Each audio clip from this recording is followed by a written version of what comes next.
அதிமுகவில் இருக்கக்கூடிய அந்த கல்யாண சுந்தரம் வந்து இப்போ சமீபமாக வந்து நாம் தமிழ் கட்சியும் சீமான் அவர்களையும் வந்து தொடர்ந்து விமர்சனம் பண்ணிட்டு வராரு. இது நீங்கள் எப்படி? கல்யாண சுந்தரம் திறந்த ஆளுமை உள்ள பேச்சாளர். இது வரைக்கும் வந்து அவங்க நாம் தமிழரை சென்றுனது கிடையாது.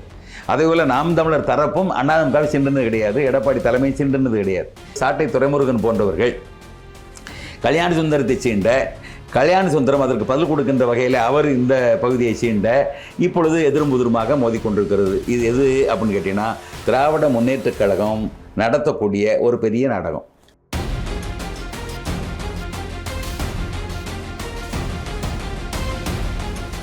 அதாவது கொள்கை ரீதியா கோட்பாடு ரீதியா விமர்சனம் பண்ணலாம். ஆனா கல்யாண சுந்தரம் அவர்கள் என்ன பண்றாரு அப்படின்னா, சீமானுடைய அந்த பாலியல் வழக்கா இருக்கட்டும், அல்லது அவருடைய தொண்டர் ஒருத்தர் கிருஷ்ணகிரியில உள்ள ஒரு பாலியல் வழக்கா இருக்கட்டும், அப்புறம் விக்னேஸ்வரன்ற ஒரு இளைஞர் உயிரிழப்பா இருக்கட்டும், இந்த மாதிரி சம்பவங்களை எடுத்து பேசுறதுக்கான காரணம் என்ன?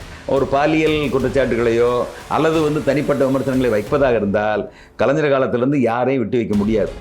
அது எம்ஜிஆராக இருந்தாலும் சரி, ஜெயலலிதாக இருந்தாலும் சரி, விஜயகாந்தாக இருந்தாலும் சரி, அல்லது விஜயாக இருந்தாலும் சரி, தனிப்பட்ட விமர்சனங்களை முன்வைப்பதாக இருந்தால் யாரும் தப்பிக்க முடியாது. பெரும்பாலும் நான் சொல்வது போல திமுக ஊடகங்கள் அல்லது திமுக சார்புடையவர்கள் இதை சீண்டி விடுகிறார்களா அல்லது அதை அறியாமல் அவர்கள் விழுகிறார்களா என்பதுதான் என்னுடைய கேள்வி. அறியாமல் எப்படியா விழ முடியும்? இப்போ பார்த்தீங்கன்னா ஒரு மேடை இருந்தால் கூட பரவாயில்ல, பல மேடையில் சாட்டை துரைமுருகனையும் கல்யாண சுந்தரத்தையும் சேர்த்து வச்சு அந்த நிகழ்ச்சியை நடத்துகிறாங்க. ஏற்கனவே நான் அதை தான் சொல்கிறேன். இப்போ இந்த ரெண்டு பேர்த்தையும் சேர்க்கறது யாரு? கல்யாண சுந்தரம் அவர்கள் ஒரு விரிவுரையாளரா அல்லது ஒரு பேராசிரியரா? இன்னைக்கு இந்த பேராசிரியங்கிறது வந்து எப்படின்னு கேட்டிங்கன்னா, ஒரு மாதம் போய் ஒரு கல்லூரியில் வேலை செஞ்சுட்டு வீட்டுக்கு வந்துட்டா கூட அவங்க பேராசிரியர்னு போட்டுக்கிறாங்க.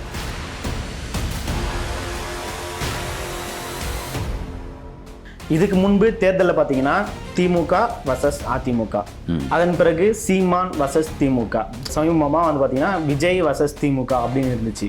ஆனால் இப்போது இந்த விமர்சனத்துக்கு அப்புறம் சீமான் வர்சஸ் அதிமுகன்னு வருது. இதை நீங்கள் எப்படி பார்க்குறீங்க? இல்லை, எல்லாமே தப்பானது. அது எப்பொழுதுமே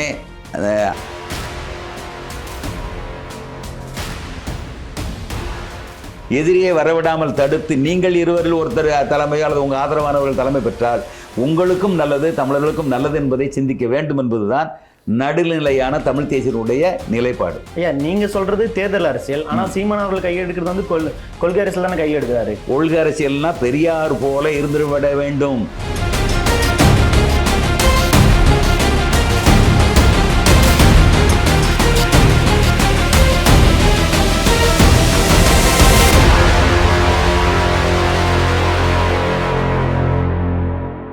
நம்ம பண்ணை இயற்கை அங்காடி 100% இயற்கை வேளாண் தயாரிப்பு. தொடர்புக்கு 87 54 44 92 99. உலகில் எங்கு பிறப்பினும் தமிழ் கற்கலாம், கற்பிக்கலாம். Learn and teach Tamil from worldwide. avayarpadasali.org. TN media நேயர்களுக்கு வணக்கம். இன்று நம்மோடு அரசியல் விமர்சகர் பேராசிரியர் ஐயா இணைந்துள்ளார். அவரோடு பேசுவோம். ஐயா வணக்கம். வணக்கம். இப்போ முன்னாடி நாம் தமிழ் கட்சியில் இருந்த கல்யாண சுந்தரம் தற்போது வந்து அதிமுகவில் இணைஞ்சிட்டாரு. இப்போ என்ன நடக்குது அப்படின்னு பார்த்தீங்கன்னா, தொடர்ந்து அதிமுகவில் இருக்கக்கூடிய அந்த கல்யாண சுந்தரம் வந்து இப்போ சமீபமாக வந்து நாம் தமிழ் கட்சியும் சீமான் அவர்களையும் வந்து தொடர்ந்து விமர்சனம் பண்ணிட்டு வராரு. இதை நீங்கள் எப்படி பார்க்குறீங்க? அது சமீபத்துன்னு சொல்கிறத விட கல்யாண சுந்தரம் அவர்கள் வந்து அதிமுகவில் இணைஞ்சு ரொம்ப நாள் ஆச்சு. சமீபத்தில் இணைஞ்சவங்க காளியம்மா அவங்க தான். சரியா? நாம் தமிழர் கட்சியில் இருக்கக்கூடிய இளைஞர்கள் வந்து நல்லா பேசக்கூடியவங்க, நல்லா சிந்திக்கக்கூடியவங்க. இதெல்லாம் அவங்களுடைய தகுதிப்பாடுகளாக அவரை பின்பற்றி அவரை பார்த்து வளர்ந்து வருகிறார்கள். அல்லது அப்படிப்பட்டவர்களுக்கு அங்கே மேடை கிடைக்கிறது, வாய்ப்பு கிடைக்கிறது. இதுதான் யதார்த்தம். அதிலிருந்து வெளியே வந்த ராஜீவ்காந்தி திமுகவில் போய் இன்றைக்கி சில புகாரில் சிக்கி தவிச்சிக்கிட்டு இருக்காங்க. அதே போல் கல்யாண சுந்தரம் அவர்கள் அதிமுகவுக்கு வந்து அவர் தரமான ஒரு பேச்சாளராக தன்னுடைய தகுதிப்பாட்டில் நின்னார். அதில் ஒன்றும் மாற்றுக்கிறது இல்லை. இன்றைக்கு காளியம்மாள் அவருக்கும் போயிருக்காங்க. போன பின்னால் அவங்க சொன்னது, நான் ஒரு தமிழர் தலைமையில் நான் பயணிக்க விரும்பினேன், அதனால தான் எடப்பாடி அவர்களுடைய தலைமையில் வந்தேன்னு சொல்கிறாங்க. இப்போ கல்யாண சுந்தரத்தை பொறுத்தவரை அவரும் தேர்ந்த பேச்சாளர், சிறந்த பேச்சாளர், மாற்றுக்கருத்து இல்லை. ஏன்னா அவர் நாம் தமிழர் சீமான் இடத்துலேருந்து வந்தவர் என்றாலும் கூட அவருக்குன்னு ஒரு சுயமான ஒரு சிந்தனை அல்லது பேச்சாற்றல் எல்லாமே இருக்குது. இப்போ சமீபத்தில் இருக்கக்கூடிய பிரச்சனை என்ன கேட்டீங்கன்னா, இன்றைக்கி அரசியல் களம் என்பது 4 முனை போட்டி ஆயிடுச்சு. 4 முனை போட்டின்னு சொல்கிறத விட 2 முனையத்தை நம்ம பார்க்கணும். இதில் வந்து சீமான் அவர்கள் வந்து ஏறத்தாழ 8 விழுக்காட்டுக்கு மேலே போய் 36 லட்சம் வாக்குகள் வாங்கி ஒரு குறிப்பிட்ட இடத்தை அவர் பெற்றிருக்கிறார். ஆனால் இந்த தேர்தல் அந்த இடம் தக்க வைக்கப்படுமா அல்லது அதிலிருந்து அதிகமாகுமா அல்லது குறையுமா என்கிற கேள்விதான் அங்கே உள்ள தரப்பு. இந்த பக்கம் வந்து தாவேக்காவில் என்ன பிரச்சனை அப்படின்னா, அவர் தான் முதல் தேர்தல் களம். நம்முடைய தனித்தன்மையில் அல்லது நம்மளை பின்பற்றக்கூடிய தொண்டர்கள், ரசிகர்கள் அல்லது வந்து பொதுமக்கள் எந்த அளவுக்கு இருக்காங்கிறத கணிக்கக்கூடிய வாய்ப்பாக இந்த தேர்தல் அவங்களுக்கு. அது ஒரு நிலை. அடுத்து வந்து திமுகவினுடைய வரலாற்றிலேயே 2வது முறை ஆட்சிக்கு வந்ததே இல்லை என்கிற ஒரு நிலைப்பாடு அவர்களுடைய தரத்தினால் உருவானது. அது வந்து புதிதாக ஒரு சோதிடம் அல்ல. அவர்கள் ஆளுகிற வாய்ப்பு கிடைத்து விட்டால் எல்லை மீறி போவார்கள். அங்கே வந்து சட்ட ஒழுங்கு பிரச்சனை உண்டாகும். எல்லா வகையிலையும் விலைவாசி கூடும். கட்டணங்கள்லாம் உயர்த்துவார்கள், வரிகளெல்லாம் உயர்த்துவார்கள் என்கிற யதார்த்தமான காலங்காலம் இருக்கக்கூடிய அந்த நிலையில் தான் அவர்கள் 2ஆம் முறை ஆட்சிக்கு வரவே முடியாதுங்கிற யதார்த்தமான சூழ்நிலையை மாற்றணுங்கிற முயற்சியில் அவங்களுடைய போராட்டம். ஏன்னா அவங்க வந்து அதிகார ருசித்து விட்டார்கள். ஏன்னா பசியோடு 10 ஆண்டுகள் அதிகார பசியில் இருந்தவங்க இந்த தேர்தலில் வந்து அவங்க வெற்றி பெற்று ஆட்சி அமைத்து அதை ருசி கண்ட பின்னால் இன்றைக்கு எல்லை மீறி போயிட்டு திரும்ப அது கிடைக்காமல் போனால் என்ன ஆகுமோ என்கிறது போல் ஒரு மது அருந்தக்கூடிய அது நோயாளியாக இருக்கவன் அது கிடைக்கலன்னா கைகாலம் நடுக்கம் வந்துடுறது போல் இந்த அதிகாரத்தை ருசித்தவர்களுக்கு அதிகாரம் பயிர் போயிருமோ, ஆட்சி மாறிடுமோ, நம்ம கையை விட்டு போயிருமோங்கிற அந்த பதட்டம் வருகின்ற பொழுது அவர்களுக்கு வந்து இயல்பாகவே அந்த இது வரும். அதுபோல் அவங்களுக்கு அப்படி ஒரு நெருக்கடி. அனைத்து இந்திய அண்ணா திராவிட முன்னேற்ற கழகத்தில் எடப்பாடியாருடைய தலைமைக்கு பின்னால் அவர்கள் அந்த ஆட்சியை பெற்ற பின்னால் 10 ஆண்டுகள் தொடர்ந்து ஆண்ட ஒரு காரணத்தினாலேயும் அதற்கடுத்து திமுக 10 ஆண்டுகள் வெளியே இருந்த காரணத்தினாலேயும் பல்வேறு காரணங்களால் ஆட்சி மாற்றம் ஏற்பட்டது. எடப்பாடி அவர்கள் வந்து கணிசமான வெற்றியை பெற்றார். 75 சீட்டுக்கு மேலே பெற்றார். அது மட்டும் இல்லாமல் அவர்களுக்கு வந்து சசிகலா அவர்கள், தினகரன் போன்றவர்கள் வெளியில் நெருக்கடி கொடுத்தது, இன்னும் பல்வேறு வகையான உள்கட்சி பிரச்சனையில் அவர் நெருக்கடி கொடுத்தது, இதனெல்லாம் சமாளித்து தான் அந்த 75 சீட்டை பெற்றார். சாதாரணமான விஷயம் இல்லை. அப்படிப்பட்ட அவர் இன்னைக்கு ஒரு தனித்தலைமையாக அவர் பரிணமிக்கிறார் என்று சொன்னால் ஓபிஎஸ்னுடைய சாயம் வெளுத்ததை போல் இன்றைக்கி திமுகவில் இணைஞ்சிருக்கிறார். எனவே இன்றைக்கு எடப்பாடி அவர்களுக்கு ஒரு தனித்துவமான ஒரு தலைமை அவருக்கு வந்துவிட்டது. ஏனென்றால் கலைகளெல்லாம் பறிச்சாச்சு, இன்றைக்கி பயிர் செழித்து இருக்கிறது. அதுபோல் அவருடைய இன்றைக்கி தலைமை எல்லாராலையும் வந்து பார்க்கப்படுகிறது. அப்போ காளியம்மாள் சொன்னது, நான் தமிழருடைய தலைமையில் நான் எங்கே விரும்புகிறேன்னு சொல்லுகின்ற பொழுது அவர் வந்து கட்சியில் திராவிடம்ங்கிற இந்த சொல் இருந்தாலும் கூட அவர் ஒரு புரட்சி தமிழராக, ஒரு வேளாண் சமூகத்து தமிழராக இன்றைக்கு தமிழருடைய தலைமையாக அது மாறி இருக்குது. இது வெளிப்படையாக இருக்குது. ஏனென்றால் திராவிடத்திற்கு மாற்று தமிழர் தான் என்பதாக இன்றைக்கு ஆகியிருக்கிறது. இதற்கு இடையில் நாம் தமிழர் என்பது தமிழ் தேசியத்தை முன்னெடுத்து வருகின்றவர்கள் ஜெயிப்பார்கள் என்பதை உத்தரவாதம் கொடுக்க முடியுமா? அவர்கள் திமுகவை வீழ்த்தி வெல்ல முடியுமா என்கிற கேள்வி இருக்கிறது. அப்போ தமிழ் தேசியத்தில் பயணிக்கக்கூடியவர்களுக்கே இந்த தடுமாற்றம் இருக்கிறது. ஒன்று நம்ம ஜெயிக்கணும், இல்லை நமக்கு ஆதரவான ஒரு தமிழர் தலைமை ஜெயிக்கணும். ரெண்டும் இல்லாமல் நம்ம 2 பேரும் மோதி திராவிட முன்னேற்ற கழகம் திரும்பவும் ஆட்சிக்கு வந்தால் அத்தனை பேருக்கும் சேதாரம், ஒட்டுமொத்த தமிழகத்துக்குமே சேதாரம் என்கிற கவலை யாருக்கு இருக்கிறதுனா தமிழ் தேசிய சிந்தனையில் உள்ள நடுநிலையாளர்களுக்கு இருக்குது. இங்கே தான் சிக்கல் வருது. நீங்கள் சொன்னக்கூடிய இந்த இதை வந்து சாட்டை துரைமுருகன் போன்றவர்கள் கல்யாண சுந்தரத்தை சீண்ட, கல்யாண சுந்தரம் அதற்கு பதில் கொடுக்கின்ற வகையில் அவர் இந்த பகுதியை சீண்ட இப்பொழுது எதிரும் புதிருமாக மோதிக்கொண்டிருக்கிறது. இது எது அப்படின்னு கேட்டிங்கன்னா, திராவிட முன்னேற்றக் கழகம் நடத்தக்கூடிய ஒரு பெரிய நாடகம். அவர்கள் திட்டமிட்டு மீடியாக்களை பயன்படுத்தி, ஊடகத்தை பயன்படுத்தி இவர்களை அழைத்து ஒருவருக்கு ஒருவர் மோதவிட்டு சீண்டி 2 பேருடைய அந்த வளர்ச்சியையும் காலி பண்ணக்கூடிய அந்த செயல் திட்டத்தை திராவிட முன்னேற்றக் கழகம் ஊடகத்தின் வாயிலாக பண்ணி கொண்டிருக்கிறது. இதை புரியாமல் சாட்டை துரைமுருகனும் இங்கே பேசுகிறார். அதே போல் கல்யாண சுந்தரமாக அதற்கு பதிலடி கொடுப்பது போல் அங்கே சீமானையும் சீண்டுகிறார், நாம் தமிழரையும் சீண்டுகிறார்கள். இது இருவருக்கும் நல்லதில்லை என்பது நடுநிலையாளர்களுக்கும் தமிழ் தேசியத்தை விரும்புகின்றவர்களுக்கும் தமிழ் தலைமை விரும்புகின்றவர்களுக்கும் திராவிடத்தை விரும்பாதவர்களுக்குமான ஒரு கவலையாக இருக்கிறது. அதை பார்க்கணும். எனவே அந்த வகையில் கல்யாண சுந்தரம் திறந்த ஆளுமை உள்ள பேச்சாளர். இதுவரைக்கும் வந்து அவங்க நாம் தமிழரை சீண்டுனது கிடையாது. அதேபோல் நாம் தமிழர் தரப்பும் அண்ணாதிமுகவை சீண்டுனது கிடையாது, எடப்பாடி தலைமை சீண்டுனது கிடையாது, மிகப்பெரிய அளவில் விமர்சனம் பண்ணது கிடையாது. அந்த அளவுக்கு ஒரு ஒத்திசைவு இருந்தது. ஆனால் தேர்தல் நெருங்க இந்த ஒத்திசைவு என்பது என்ன செய்கிறது? சிதைக்கப்படுகிறது. ஊடகத்தில் தரப்பினர் இதுவரையும் அழைத்து 2 பேரையும் மோத விட்டால் எப்படி சரியாக இருக்க முடியும்? நல்லா நினச்சி பாருங்கள். ஒரு எதிர் திசையில் இருக்கக்கூடியவங்களை மோத விட்டால் ஒரு ஆரோக்கியமான ஒரு விவாதம் நடக்கும். ஒத்த கருத்தோட 2 பேர்த்த மோத விட்டால் எதிரியாக மாறிடுவாங்க. அப்போ அந்த ஒத்த கருத்து என்பது என்னது? எதிர்கருத்தாக மாறிடும். அப்போ திரும்ப திரும்ப இந்த முதல் போக்குக்கு இடம் கொடுக்குற அளவுக்கு ஊடக செயல்பாட்டுக்கு இவர்கள் இரையாகிறார்கள் இருவரும். அது ரொம்ப முக்கியமானது. இப்போ அந்த காலத்தில் வந்து திராவிடர் கழகம் என்று தோன்றி பெரியார் தலைமையில் இயங்கினாலும் கூட அவர்கள் தேர்தல் அரசியலை முன்னெடுக்காத காரணத்தினால் அண்ணா தலைமையில் திமுக உருவானது. அப்போ அந்த கட்சியும் கூட பெரியாரை முரண்படலை. ஏன் முரண்படலை அப்படின்னு கேட்டிங்கன்னா, அங்கிருந்து வந்தார்கள் பெரியாரை பகிச்சிக்கிற விரும்பலை. தலைமை இடம் காலியாக இருக்கிறது என்று தான் அறிஞர் அண்ணா அவர்கள் சொன்னார்கள். அப்போ அந்த அளவிற்கு அவர்கள் ஒரு ஒத்திசைவாக, ஆனாலும் கூட பெரியார் விமர்சனம் பண்ணிக்கிட்டு தான் இருந்தார். அண்ணாதுரையும் கருணாநிதியும் திமுகவையும் கடுமையாக விமர்சனம் செய்தார். என்றாலும் கூட இவர்கள் கொஞ்சம் அனுசரித்து விமர்சனம் பண்ணுற இடத்துல பண்ணுவாங்க, அனுசரித்து போனாங்க. இதுதான் பழைய வரலாறு. அதுபோல் நான் இன்னைக்கு சொல்கிறேன், சீமான் அவர்கள் ஒன்று நாம் வெல்ல முடியும், திமுக வீழ்த்த முடியும் என்று சொன்னால் அது பாராட்டுக்குரிய விஷயம். அதுக்கான வாய்ப்புகளை வந்து அவர்கள் முன்னெடுக்கலாம். ஆனால் அந்த கலை யதார்த்தம் அப்படி இல்லை என்பது வெளிப்படையான விஷயம், எல்லாருக்குமே தெரியும். அப்போ திமுகவை வீழ்த்தக்கூடிய ஒரே ஆற்றல் அதிமுகவுக்கு இருக்கிறது, எடப்பாடியாருடைய தலைமைக்கு இருக்கிறது என்பதை உணர்ந்தால் அவர் என்ன செய்யணும்? நேரடியாக அவர்களை சீண்டாமல் நாம் ஜெயிக்கணும், இல்லை அவர்களை ஜெயிப்பதற்கான வாய்ப்பை உருவாக்கி தரணுங்கிறது நிலைப்பாடாக இருக்கணும். ஆனால் அப்படி சூழ்நிலை இல்லாமல் அவர்கள் அரசியல் நினைச்சுக்கிறாங்க, மாற்றி யோசிக்கிறாங்க. அவங்க தரப்பில் அவங்க நியாயம்னு சொல்லுவாங்க. ஏன்னா நான் 15 வருடமாக கட்சி நடத்திக்கிட்டு இருக்கிறேன், நாங்கள் ஆள்றதுக்கு தானே கட்சி நடத்துகிறோம், நாங்கள் ஜெயிக்கிறது தானே கட்சி நடத்துகிறோம், 8 விழுக்காட்டுக்கு மேலே ஓட்டு வாங்கியிருக்கோம், 36 லட்சத்துக்கு மேலே ஓட்டு வாங்கியிருக்கிறோம், அப்போ நாங்கள் அரியணைக்கு வரத்தான் ஆசைப்படுவோம், ஆட்சியை பிடிக்கத்தான் ஆசைப்படுவோம் அப்படின்னு அவங்க தரப்பில் பேசலாம். ஆனால் அது யதார்த்தத்திலே அது சாத்தியமா என்கிற கேள்விக்கு பதில் இருக்கணும், அறிவார்ந்த பதிலாக வரணும். அதான் ஆசைப்பட்ட பதிலாவோ அல்லது மற்றவர்களை வந்து வெறுப்பேற்றுற பதிலாக இருக்கக்கூடாது. அறிவார்ந்த பதிலாக சொல்லுங்கள். உங்களால் முடியுமா? 36 லட்சத்தை உங்களால் அந்த அளவுக்கு கொண்டு போக முடியுமா? வெற்றி பெற அளவு கொண்டு போக முடியுமா?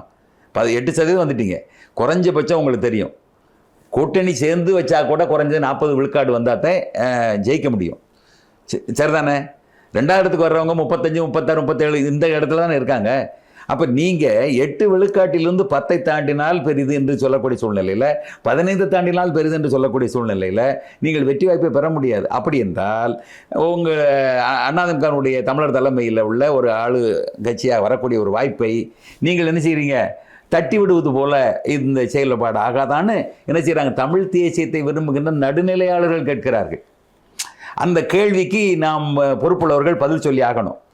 ஆனால் சீமான் அவர்கள் அந்த நிலையிலிருந்து அவர் மாறுபட்ட கருத்தை வைத்திருக்கிறார். அதுதான் அவங்க தரப்பில் உள்ளது. எனவே எப்படிப்பட்ட சூழ்நிலை இருந்தாலும் இவர்கள் ஒருவருக்கொருவர் முரண்படுவதும் மோதுவதும் என்பது தமிழ் தேசியத்திற்கும் தமிழர்களுக்கும் தமிழ்நாட்டிற்கும் நல்லது என்பதை இருவரும் உணர வேண்டும் என்பது என்னுடைய கருத்து. சரிங்க ஐயா. ஐயா, இப்போ எல்லா கட்சியிலுமே விமர்சனங்கள் இருக்குது. இப்போ பார்த்தீங்கன்னா, அதாவது கொள்கை ரீதியா கோட்பாடு ரீதியா விமர்சனம் பண்ணலாம். ஆனா கல்யாண சுந்தரம் அவர்கள் என்ன பண்றாரு அப்படின்னா, சீமானுடைய அந்த பாலியல் வழக்கா இருக்கட்டும், அல்லது அவருடைய தொண்டர் ஒருத்தர் கிருஷ்ணகிரியில உள்ள ஒரு பாலியல் வழக்கா இருக்கட்டும், அப்புறம் விக்னேஸ்வரன்ற ஒரு இளைஞர் உயிரிழப்பா இருக்கட்டும், இந்த மாதிரி சம்பவங்களை எடுத்து பேசுறதுக்கான காரணம் என்ன? அதுதான், அதாவது மோதனம்னு வந்தாச்சுன்னா இன்னதுதான் வைக்கணும், முன் வைக்கணும்னு வராது யாருக்குமே. யாராலையுமே ஒரு மோதல் போக்கு வந்துருச்சுன்னு வச்சுங்க, இதைத்தான் நம்ம முன்வைக்கணுங்கிற வரையறை இல்லாமல் போயிடும். அது சாட்டை துறைமுருகனாக இருந்தாலும் சரி, அல்லது வந்து கல்யாண சுந்தரமாக இருந்தாலும் சரி. ஆனால் மோதல் போக்கை தவிர்க்கணுங்கிற மனநிலை வந்துச்சுன்னா தான் அது நல்லது. இப்போ உதாரணமாக ஒரு பாலியல் குற்றச்சாட்டுகளையோ அல்லது வந்து தனிப்பட்ட விமர்சனங்களை வைப்பதாக இருந்தால் கலைஞர் காலத்திலேருந்து யாரையும் விட்டு வைக்க முடியாது. அது எம்ஜிஆராக இருந்தாலும் சரி, ஜெயலலிதாக இருந்தாலும் சரி, விஜயகாந்தாக இருந்தாலும் சரி, அல்லது விஜயாக இருந்தாலும் சரி, தனிப்பட்ட விமர்சனங்களை முன்வைப்பதாக இருந்தால் யாரும் தப்பிக்க முடியாது. பெரும்பாலும் 90 விழுக்காட்டினர் தனிப்பட்ட வகையில் அவங்களுடைய வாழ்க்கையில் முன்பின் இருக்கத்தான் செய்யும். அது சீமானாக இருந்தாலும் சரி, யாராக இருந்தாலும். அப்படி விமர்சனம் பண்ண ஆரம்பிச்சிட்டோம்னா பதில் விமர்சனம் வருகின்ற பொழுது அவன் நேரடியாக நீங்கள் விரும்புகிற மாதிரி தான் விமர்சனம் பண்ணுவான்னு சொல்ல முடியாது. எங்கே வேணாலும் போகலாம். இப்போ எடப்பாடியார் மேலே இந்த பாலியல் விமர்சனம் வைக்க முடியாட்டா அதுக்கு அடுத்த ஆட்களை தானே பார்ப்பாங்க. அவங்க கட்சியில் உள்ள யாரை வேணாலும் பார்ப்பாங்கல்ல. அப்படி தான் விமர்சனம் போகும். அதனால் முடிந்தவரை தனிமனித விமர்சனத்தை வச்சுட்டு அரசியலில் வந்து இது பண்ண முடியாது. கொள்கை கோட்பாடு ரீதியாக நீங்கள் விமர்சனம் பண்ணுங்கள், தப்பு இல்லை. ஆனால் முதன்மையான எதிரியை விட்டு நீங்கள் என்ன செய்றீங்க?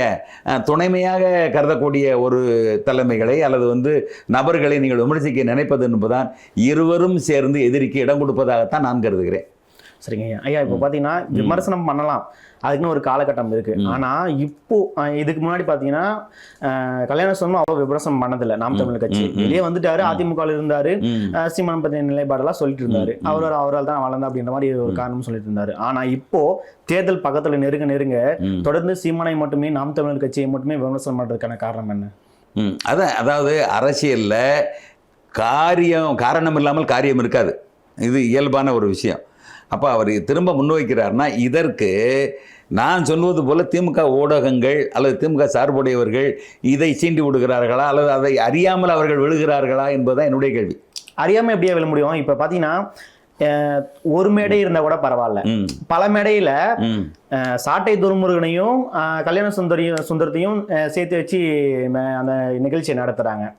ஏற்கனவே நான் அதைத்தான் சொல்றேன். இப்ப இந்த ரெண்டு பேர்த்தையும் சேர்க்கறது யாரு? இந்த ரெண்டு பேர்த்தையும் எதிர உட்கார வைக்கிறது யாரு? ஒரு ஊடகம் தானே.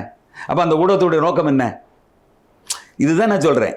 ஒரு ஊடகம் திரும்ப திரும்ப இவர்கள் இருவரையும் ஒரே நிகழ்வில் பங்கேற்க வைத்து இருவரையும் மோத விடுகிறார் என்று சொன்னால் அப்ப அந்த ஊடகத்தினுடைய செயல் திட்டம் என்ன?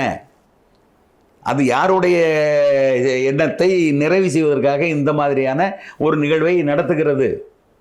அப்போ அந்த ஊடகத்தினுடைய செயல்பாடு என்பது திட்டமிட்டதாக இருக்கிறது.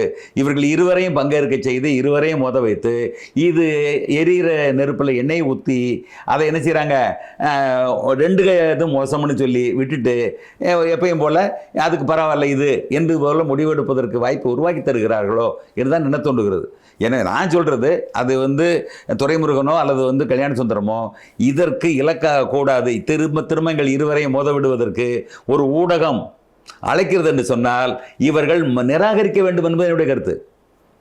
நீ யாரை வேணாலும் கூப்பிடு, நீ திமுகவில் 2 பேர்த்த கூப்பிடு, நாங்கள் மோத தயார், அல்லது வேற கட்சியில் கூப்பிடுங்க, காங்கிரஸில் கூப்பிடுங்க, நாங்கள் மோத தயார்னு சொல்லி இந்த இருவரும் தவிர்த்தால் 2 பேருக்கும் நல்லதுன்றேன்.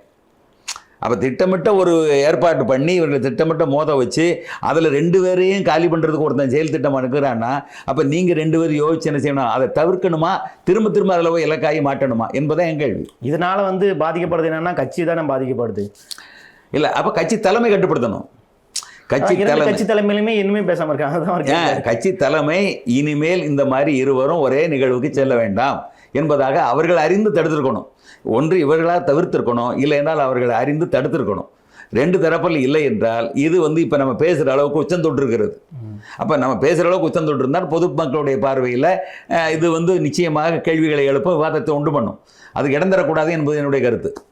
சரிங்க ஐயா. இப்போ இன்னொரு விமர்சனம் என்னன்னா, கல்யாண சுந்தரம் அவர்கள் ஒரு விரிவுரையாளரா அல்லது ஒரு பேராசிரியரா? நீங்க ஒரு பேராசிரியரா இருப்பதனால அதாவது அதுதான் கல்வித்துறை சார்ந்த வகையில் இன்னைக்கு இந்த பேராசிரியங்கிறது எப்படின்னு கேட்டீங்கன்னா, ஒரு மாதம் போய் ஒரு கல்லூரியில் வேலை செஞ்சுட்டு வீட்டுக்கு வந்துட்டா கூட அவங்க பேராசிரியர்னு போட்டுக்கிறாங்க.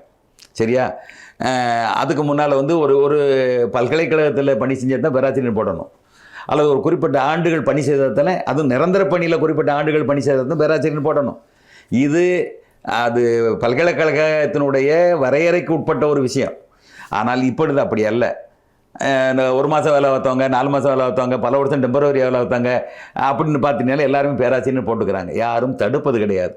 அது பேராசிரியர் அன்பழகன் காலத்தில் இருந்து இந்த நடைமுறைகள் தொடர்ச்சியாக இருக்குது. அதனால் இது கேள்விக்கு உட்படுத்த வேண்டிய அவசியம் இல்லை, இது கேள்விக்கானதும் கிடையாது. சரிங்க ஐயா. இப்போ பார்த்தீங்கன்னா இதுக்கு முன்பு தேர்தலில் பார்த்தீங்கன்னா திமுக வர்சஸ் அதிமுக, அதன் பிறகு சீமான் வர்சஸ் திமுக, அதுக்கப்புறம் இப்போ சமீபமாக பார்த்தீங்கன்னா விஜய் வர்சஸ் திமுக அப்படின்னு இருந்துச்சு. ஆனால் இப்போ இந்த விமர்சனத்துக்கு அப்புறம் சீமான் வர்சஸ் அதிமுகன்னு வருது. இதை நீங்கள் எப்படி பார்க்குறீங்க? இல்லை, எல்லாமே தப்பானது. அது எப்பொழுதுமே அதிமுக திமுக தான், எப்பொழுதுமே இதுதான் நிரந்தரமான. இந்த மாதிரி நிகழ்வுகள் எழுப்புது இல்லை இல்லை, இது சும்மா சலசலப்பு. அதாவது விஜய் தன்னை பெரிதாக காட்டிக்கொள்வதற்காக திமுகவுக்கும் எங்களுக்கும் தான் போட்டின்னு சொல்றது, அவர் தன்னை உயர்த்திக் கொள்வதற்காக வேண்டுமானால் சரியா இருக்கலாம். ஆனால் நடைமுறை யதார்த்தம் அதுவல்ல. அதே போல இன்றைக்கு நாம் தமிழர் அண்ணாதிமுகன்னு சொல்லக்கூடிய விஷயம் நாம் தமிழர் தன்னை உயர்த்தி காட்டுறதுக்கு வேணா முயற்சி பண்ணலாம் மொழியான நடைமுறையில் யதார்த்தம் அதுவல்ல. எப்பொழுதுமே எம்ஜிஆர் காலத்திலிருந்து, அதாவது கருணாநிதி காலத்துக்கு பின்னால எம்ஜிஆர் தனியாக பிரிந்த நாளிலிருந்து திமுகவா அண்ணாதிமுகங்கிற இந்த 2 கேள்வி தான் இந்த நிமிடம் வரை தொடர்கிறது. அதற்கு முன்னால் எம்ஜிஆர் பிரிவதற்கு முன்னால் எப்படி இருந்தது? காங்கிரஸா திமுகவா? இப்படி தான் இருந்தது. சரியா? அதுக்கு பின்னால் எம்ஜிஆர் பிரிஞ்ச பின்னால் அண்ணாதிமுக திமுகவானது இருந்தது. எந்த நிமிடம் வரை? இந்த நிமிடம் வரை. இன்றைக்கு வந்து சொல்லிக்கலாம், அவங்க சொல்லிக்கலாம், திமுக தான் எங்களுக்கு எதிரி, நாங்களும் திமுக வந்தேன் அப்படின்னு சொல்லி தவக சொல்லிக்கலாம். அதே போல் யார் வேணாலும் சொல்லிக்கலாம். ஆனால் அறிவார்ந்தவர்கள், இந்த தமிழகத்தினுடைய அரசியலை சரியாக புரிந்து கொள்ளக்கூடியவர்கள், மக்கள் மனநிலை புரிந்து கொள்ளக்கூடியவர்கள் தெளிவாக சொல்வார்கள், அதிமுக வெர்சஸ் திமுக தான். இந்த 2 கட்சிகளை தவிர மற்ற கட்சிகள் அத்தனையுமே இதை சார்ந்து இருக்கணும், இல்லாட்டா தனித்து இருக்கணும். 3வது இடம் 4வது இடம் என்பதாகத்தான் கொள்ள முடியுமே ஒழிய கண்டிப்பாக முதல் இடம் 2வது இடம் என்பது இந்த 2 கட்சிகளை தவிர வேறு யாரும் வர முடியாது இன்றைய சூழ்நிலையில். இன்றைய கலை யதார்த்தம் இதுதான். நாம் தமிழர் கட்சி ஒரு தமிழ் தேசிய கட்சி, அதிமுக வந்து ஒரு தமிழ் தலைமை கட்சி. நீங்க முன்னாடி சொல்லியிருந்தீங்க ஒரு புரட்சி தமிழன் கூட சொல்லியிருந்தீங்க. இப்போ பார்த்தீங்கன்னா எல்லாருமே எதிர்பார்க்குற விஷயம் என்னன்னா ஒரு தமிழன் வந்து ஆட்சி பண்ணணும் அப்படின்னு. சரி, இந்த அடிப்படையில தான் தமிழ் தேசியவாதிகள் சில பேர் வந்து அதிமுகவில் இணைஞ்சிருக்காங்க, காளியப்பால் இணைஞ்சிருக்காங்க, இந்த மாதிரி இணைஞ்சிருக்காங்க. ஆனா சீமான் அவர்கள் ஏன் ஒரு தமிழர்களோட கூட்டணி சேர்ந்து ஒரு தமிழ் தலைமையை உருவாக்க கூடாது? அதுதான். அதாவது இப்போ கேள்வி, அதாவது தமிழ் தேசியத்தை விரும்பக்கூடிய நேசிக்கக்கூடிய நடுநிலையாளர்கள். நான் சொல்றது வந்து இப்போ நம்முடைய நாம் தமிழர் கட்சியை சேர்ந்தவர்களையோ அல்லது அதிமுககாரர்களையோ நான் சொல்லலை. இந்த 2 பக்கமும் சாராமல் தமிழர் நலனை விரும்புகின்ற, தமிழ்நாட்டு நலனை விரும்புகின்ற, தமிழ் மொழியை நேசிக்கக்கூடிய நடுநிலையாளர்கள்னு சொல்லி இருக்காங்களே ஒரு பொதுமக்கள். அவங்களுடைய எண்ணம் திராவிடர் வீழ வேண்டும், தமிழன் ஆள வேண்டும், இதுதான் அவருடைய விருப்பம். அப்படி என்றால் சீமானுடைய இந்த செயல்பாட்டினால, இவருடைய இந்த அரசியல் நிலைப்பாட்டினால அண்ணாதிமுகவுடைய வாக்கு சதவீதம் குறைந்தால் அது திரும்பவும் திமுக வருவதற்கு வாய்ப்பு தந்துவிடக்கூடாது என்கிற அச்சத்தினாலும் எச்சரிக்கையினாலும் நாம் தமிழரை நிராகரித்து விட்டு அதிமுகவுக்கு ஆதரவு அளிக்க தயாராகி விட்டார்கள். இதான் யதார்த்தம். நான் சொல்றது நாம் தமிழர் தொண்டர்களை சொல்லலை, மறந்துவிடக்கூடாது. நாம் தமிழர் தொண்டர்கள் அல்லாத தமிழ் தேசியத்தை நேசிக்கக்கூடிய, ஏன் நாம் தமிழரையும் சேர்த்து நேசிக்கக்கூடிய ஒரு நடுநிலையான தமிழ் தேசியர்கள் அல்லது பொதுமக்கள் அதிமுகவை ஆதரிக்க தயாராகி விட்டார்கள். காரணம், சீமானுக்கு நாம் ஆதரவளிப்பதன் மூலமாக அதிமுகவுடைய வாக்கு வங்கி குறைந்து திரும்பவும் தீய திராவிட சக்தியான திராவிட கட்சி வந்துவிடக்கூடாது என்கிற பயத்தில் இப்பொழுது ஆதரவை அதிமுக அளிப்பதற்கு தயாராகி விட்டார்கள். உதாரணமாக இப்போ மணியரசன் போன்றவர்களுடைய மனநிலை என்னவாக இருக்கும்? அவர்கள் நாம் தமிழரை நேசிக்கக்கூடியவர்கள், ஆதரிக்கக்கூடியவர்கள்.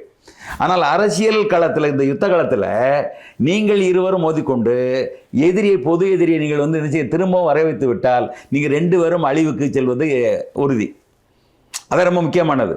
அதாவது நீங்கள் எதிரியை வர வைத்து கொண்டு 2 பேரும் சிக்கலுக்குள் ஆளாவதை விட எதிரியை வரவிடாமல் தடுத்து நீங்கள் இருவரில் ஒருத்தர் தலைமையோ அல்லது உங்கள் ஆதரவானவர்கள் தலைமை பெற்றால் உங்களுக்கும் நல்லது, தமிழர்களுக்கும் நல்லது என்பதை சிந்திக்க வேண்டும் என்பதுதான் நடுநிலையான தமிழ் தேசியனுடைய நிலைப்பாடு. ஐயா, நீங்க சொல்றது தேர்தல் அரசியல், ஆனா சீமான் அவர்கள் கையில் எடுக்கிறது வந்து கொள்கை அரசியல் தானே கையில் எடுக்கிறாரு. கொள்கை அரசியல்னா பெரியார் போல இருந்துவிட வேண்டும். கொள்கை மட்டும்தான் எங்களுக்கு பெரிது என்று சொன்னால் தேர்தல் அரசுக்கு வரக்கூடாது. தேர்தல் அரசுக்கு வந்து விட்டாலே அது சில சமரசங்களை செய்து தான் ஆக வேண்டும். பெரியார் கடவுள் மறுப்பை சொன்னார், அண்ணா என்ன சொன்னார், ஒன்றை குலம் ஒருவனை தேவன் என்று சமரசம் செய்து கொண்டு தான் தேர்தல் அரசுக்குள்ள வந்தார். அதுபோல தமிழ் தேசியத்தை நீங்கள் விரும்புகின்றீர்கள், நாங்களும் விரும்புகிறோம், ஆதரிக்கிறோம் எல்லாம். ஆனால் ஒரு தமிழன் தலைமையில் இந்த நாடு ஆளப்பட வேண்டும் என்கிற ஒரு சூழ்நிலை வருகின்ற பொழுது அதை வரவிடாமல் தடுப்பதற்கான காரணமாக நாம் இருந்து விடக்கூடாது என்கிற ஒரு நிலை உங்களுக்கு வரணும். இதைத்தான் தமிழ் தேசிய நடுநிலையாளர்கள் முடிவெடுக்கிறாங்க. சீமானுக்கு ஆதரவளிப்பதில் தப்பு இல்லை, ஏன்னா கொள்கை ரீதியாக பார்த்தால் சீமான் தான் நம்பர் 1 என்பது போல நினைத்தாலும் கூட தேர்தல் அரசியலில் ஆட்சி அதிகாரத்தை தமிழர் கையில் இருந்து மாற்றி திராவிடக்காரன் கொடுத்து நம்ம மீண்டும் தமிழர்கள் சிரமப்படணுமா, இந்த தமிழுக்கு பங்கு வரணுமா என்கிற கேள்வியில் தான் நாம் தமிழர் சீமானை நிராகரித்து விட்டு, நாம் தமிழரை நிராகரித்து விட்டு அதிமுகவுக்கு ஆதரவு அளிக்க வேண்டும் என்கிற நிலைப்பாடை தமிழ் தேசிய நடுநிலையாளர்கள் எடுத்திருக்கிறார்கள். நிச்சயமா. உங்கள் தகவலுக்கு நன்றி ஐயா. மகிழ்ச்சி.